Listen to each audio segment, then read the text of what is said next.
नमस्कार प्रणाम। और हम आप सबके भाई टुनटुन यादव। और अभी आप सबसे बता दी कि एगो जबरदस्त गाना और गीतकार सुनील सागर जी के लिखल बहुत बड़ा गाना। और आशा ना पूर्ण विश्वास बा कि उ गाना अभी तक मेन जगह पे 8 लाख चल गई बा 20 घंटा में, और बिना प्रमोशन बिना अमोशन। वो भी हम गाना के रात 9 बजे डल रही काल, टाइम ना मिलने की वजह से एडिटिंग लेट भइल। और हम कभी नहीं चाहते कि अपना टाइम को मिस करे हम। और आप सबके प्यार सी बात से हमार दूसरा गाना बिना ऐड के 1 मिलियन पहुँचे वाला बा।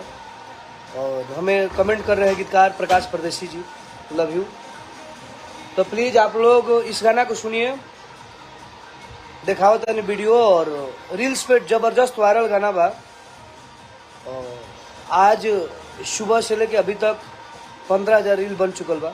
तकरा के और आप सब मोहब्बत दीजिए ताकि हर रोज 50,000 1 लाख बने। और वीडियो आशीष सत्यार्थी जी किए हैं, जरा के भोजपुरी में हम नंबर 1 वीडियो डायरेक्टर मानते हैं। और कोरियोग्राफर हमारे सनी भैया किए हैं, संतोष जी कैमरामैन हैं। और मॉडल में है नीतू यादव जी।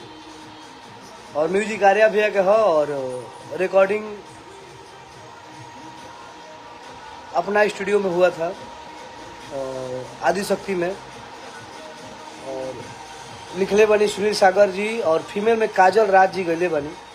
तो प्लीज़ आप सब गाना के सुनी जा, दिखाओ तनी।